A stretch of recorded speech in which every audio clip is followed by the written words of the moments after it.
So how do you keep your communication resilience when you face the heavy jamming from your enemy? Traditional wires. Traditional wires. Sure. Okay. This unbelievable. The wires, telephones, or wires LAN cables. LAN cables is how do you pronounce? You understand what I mean? Yes. Yeah, yes. So this like infinity. This is forever. This is traditional. Connecting just simple telephone. Yes, really. It looks funny, but how it works.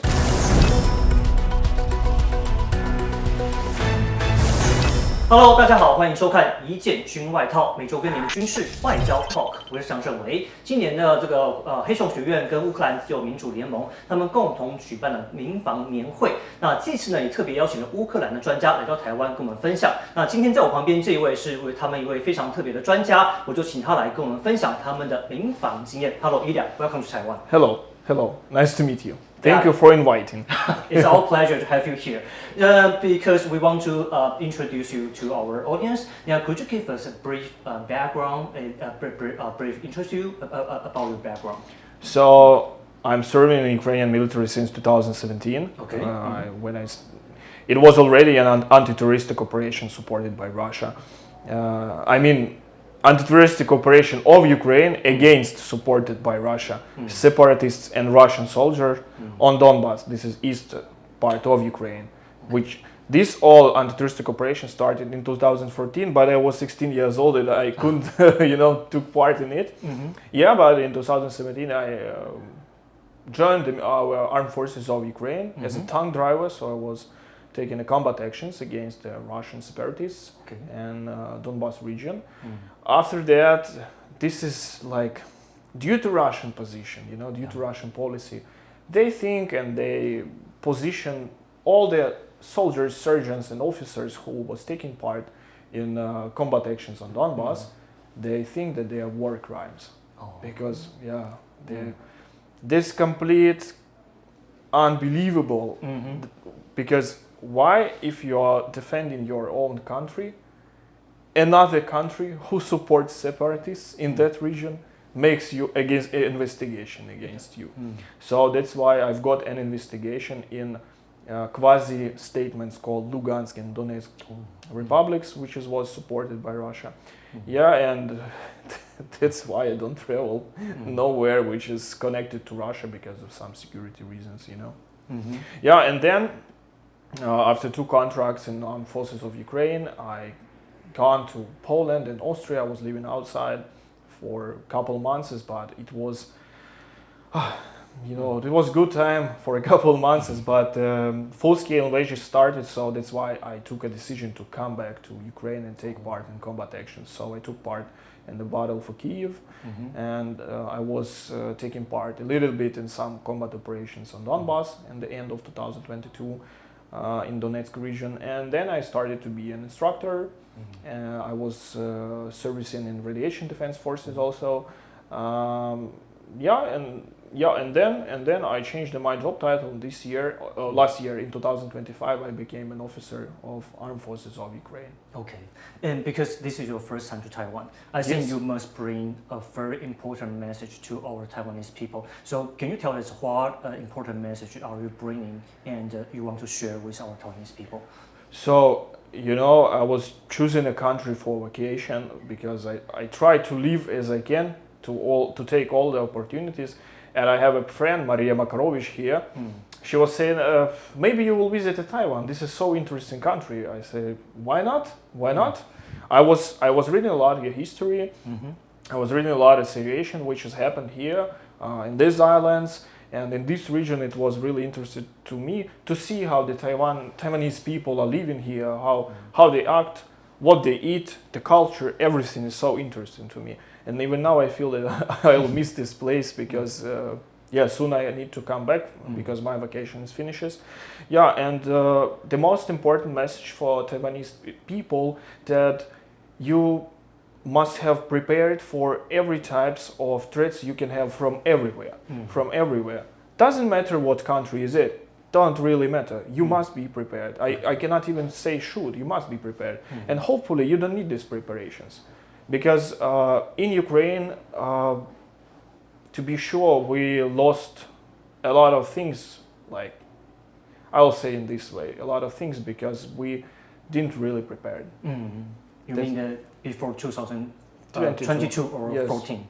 Before 2022, because yes, we were reforming our army since 2014, but before 2022, when we had a lot of information from intelligence service that Russia planning invasion to Ukraine, we should do much more, but it didn't, unfortunately.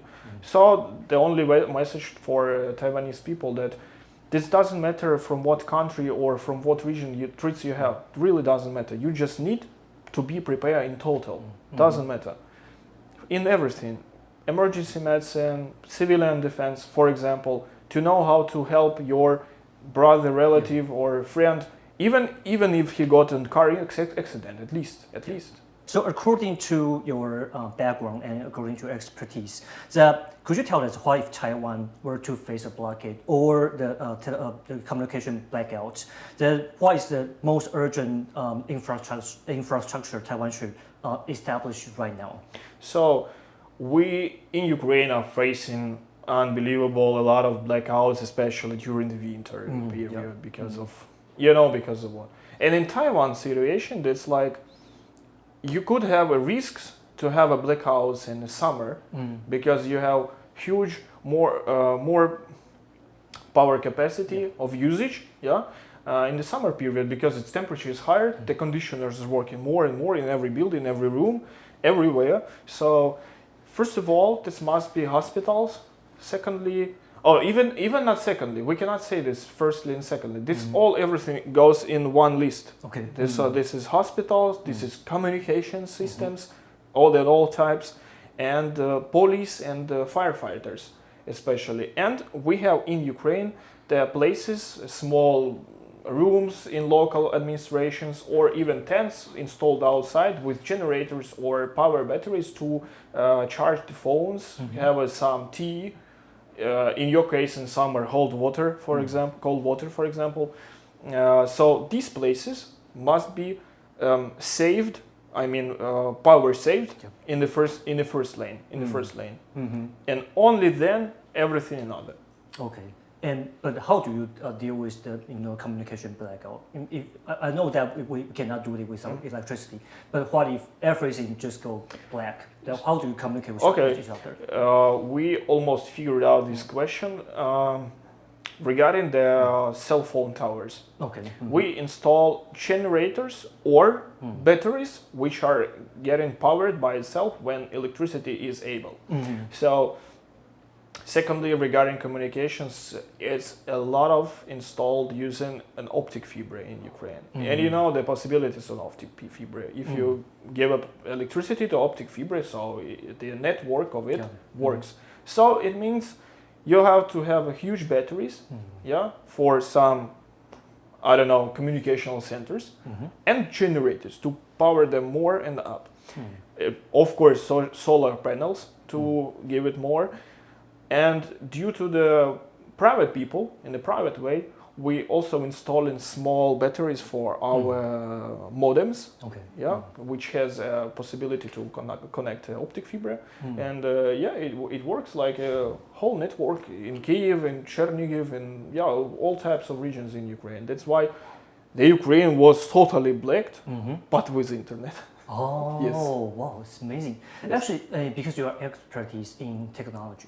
And we also want to know that because in Ukraine, many coders, maybe they are civilians, the coders become a digital warrior. And what is your message to Taiwan tech community regarding that, how their professional skills can serve as a powerful force in defending national sovereignty? First of all, first message, I will be telling this message to everybody, to every type of professions. First of all, study emergency medicine. First of all, you must know this everywhere, on every level, on every profession. But secondly, if we tell directly about IT technologies, when it was Russian invasion started in Ukraine in 2022, it was a lot of DDoS attacks. on Russian servers and Russian websites and web services, but it was making, like psychological pressure, but not capacity pressure really. And for real, it's better to hire in defense structures, for example, and to implement their knowledges in unmanned systems of all types, communications, electronic warfare system, which is really, really important in every army in the world, because they are developing all the time, an unbelievable amount of time. And you know that electronic warfare systems, this is infinity type of development. This is like a closed circle. You're all the time updating it, because the enemies, like Russia in Ukraine, they updating their own electronic warfare system. We updating our electronic warfare systems or frequencies we use, now to pass this. Then they know our frequencies again, and they change their settings in electronic warfare systems. This is a closed circle, infinity process, and all of these types, especially in cyber defense, because closed information for everybody, even in private companies, how it's so important. So giving skills to your country, to your place of birth, this is a normal. So you should offer this to any type of defense structures, for example. But what's interesting, that in Ukraine is a lot of things which was developed and created by social society in private way. That means that, for example, Delta situational awareness system, it was created by a private company. This was created by private guys, but implemented by the Ukrainian government a little bit later. It's like Palantir, of course you know Palantir, but this is Ukrainian version, and I feel it better because I was using the Delta system and it was nice. The same as the Delta is a strategical operational awareness system. We have tactical operational awareness system which called Kropeva. This is like for every soldier, like let's say in this way. So they would know all the types of information in the combat field, setting in scenarios which could happen for artillery, mortar, FPV drones, commands and squads, and everybody. And who must develop this? IT specialists. Only that. Something like this. Again, all new developments in securing, again, information channels. It's also should be, or even as our military institute of telecommunication and information technologies prepare specialists for cyber defense also to defend itself, defend channels of communication, or even organizing the channels of communication, especially now, especially when it's optic fiber, when it's Starlinks, when it's lack of own satellite systems in a lot of armies in the world. You saw personally what happened when the Starlink was closed to Russian forces. It was a mess. Okay. If they would have the much better own IT specialists in, for example, military communication, they wouldn't have such problems like that. That's what I mean. Okay. So, but is it easy to turn, the coders into, digital warriors? I mean, do they have to be like a military guy or something? Yes. In Ukraine, I'm not gonna tell some teams because to be honest, I just don't know their names actually and real, but we have teams in Ukraine who help in Ukrainian armed forces of getting information somewhere from inside of Russia. Oh, okay. Yeah. So, of course, these guys have leaders. Of course, these guys has people who motivate them. Of course, somebody maybe pays money for them, but in more than, I think, this is due to my personal opinion, more than 60% of these guys, they are doing by themselves because they want to help. They have any salaries from their companies where they hired and work with, but they are doing this because of just desire to help its own country, own for place. Justice. For justice. Yeah. Yes, that's it. That's how people can turn their ID specialists into warriors. Say like this. Yeah, Okay. sure. So how do you keep your communication resilience when you face the heavy jamming from your enemy? Traditional wires. Traditional wireless. Sure. Okay. This unbelievable. The wires telephones or wires LAN cables. LAN cables is how do you pronounce? You understand what I mean? Yes. Yeah, yes. So this like infinity. This is forever. This is traditional. Of course, if we operated somewhere on the combat field and got a signal jamming, we won't do nothing. We won't do nothing. We cannot do this because we already faced the signal jamming. Yeah. We cannot do that. So, but if you know that in this location or this sector of your combat actions or combat operations, the signal jamming is so often, or it's planned to use the signal jamming, of course you will prepare your position with the wires, connecting just simple telephone. Yes, really. Wow. It looks funny, but how it works, because this is only one possibility to take care about this signal jamming, because all the time it's suddenly. Quads doesn't work, nothing. Got it. And because it seems like, according to your speech, it seems like it is very fast-paced in the wartime. So, how to shorten the time of the decision-making process? So first of all, this is implementing systems like Delta. First of all, but Delta, you can even Google it. It inserts Kropeva system, Veja system, Element, closed messenger. So this is like ecosystem and an organism which is connected with each other, which making analysis of all types of operations you do, and it gives you a possibility as a commander to take really fast and nice decisions with lower time, due to the making lower time the decision making process, because you see everything on the map.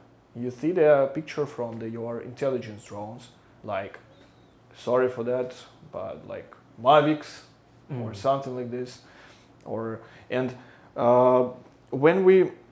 when the commander sees the pictures of his units on the picture on his computer under the ground, again he sees the spots of targets which are installed on this map by soldiers and surgeons through this tactical combat system.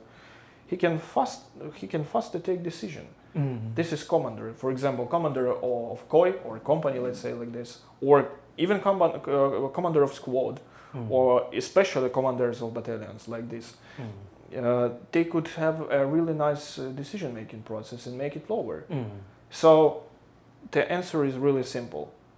This is really effective and exact information which got into this system, and centralized on one, like say, monitor in front of the commander's face. But the human takes a decision. That's what I mean.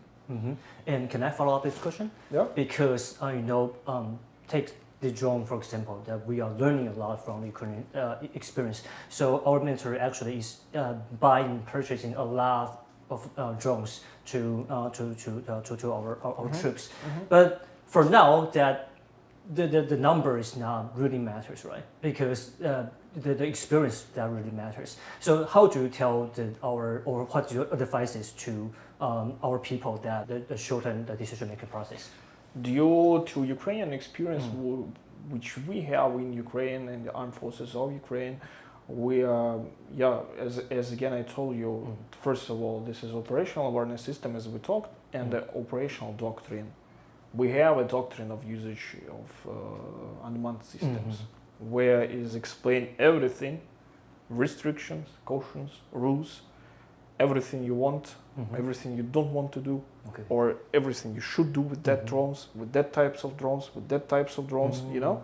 So it makes your real normal capacity of their usage, so you don't spend nothing for zero capacity, you know. You don't spend, for example, I don't know, 15-inch intelligence drones to hit the target, because it has a camera for €2,000 and a battery, and you used it against, I don't know, motorcycle or horse. Yeah, sometimes we got attacked by Russians on the horses. Mm-hmm. Yeah, it's complete crazy, but it's happened. And yeah, and of course, or even simpler, for example, in doctrine it's written that you cannot use an intelligence drones against, I don't know, some type of light armored vehicles. Use another, because this you need to connect to Delta to show the picture to the commander. You know. This all these notices, as I say, must be written as a rule.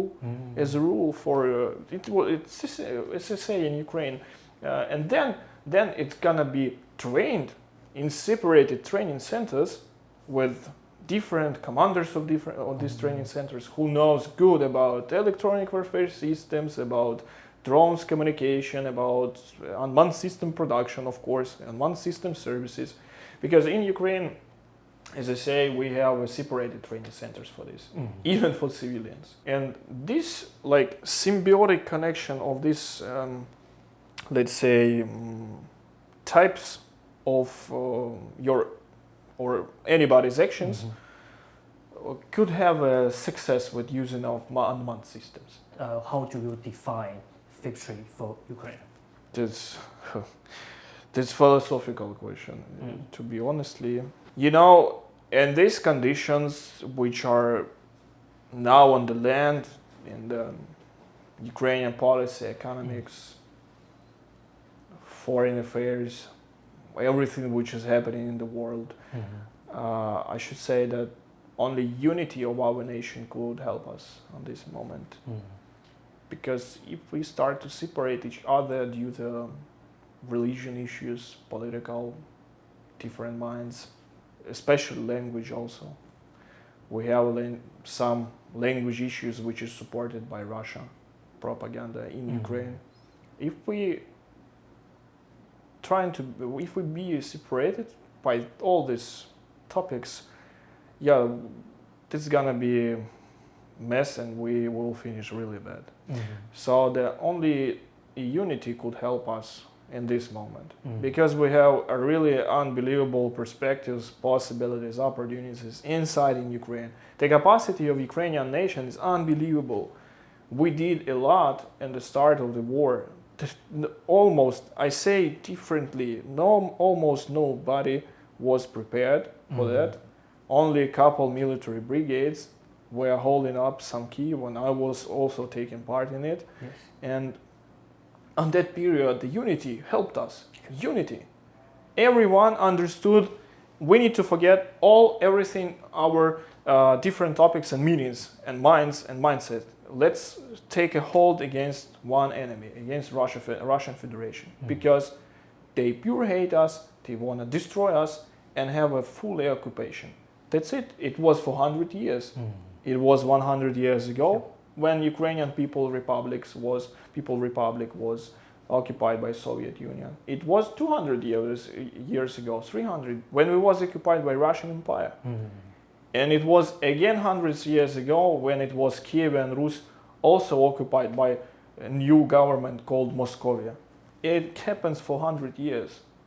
So only now we have a chance to hold this front and take a win only by unity. Thank you so much for accepting our interview. I wish to meet you in Kyiv, and actually I really wish to discuss more with you in the future. 那今天非常谢谢伊利亚帮我们带来这么多精彩的讯息，包括了无人机，包括他们在战场上的这种这个战场的管理。那其实我们有很多需要向乌克兰学习的地方。很多人说乌克兰战争已经打了4年，我们还要向他们学习什么？但是在战场它的迭代速度是非常快的，我们必须要跟上脚步，不断向他们学习，然后才让我们自己在国防、在民防上面能够有更好的支撑。那以上就是这集的一件军外套，希望大家都喜欢，也对大家都有帮助。如果任何疑问的话，欢迎在我们节目下方留言来告诉我们的想法，也记得帮我们订阅、按赞加分享。我们就下集再见喽，拜拜。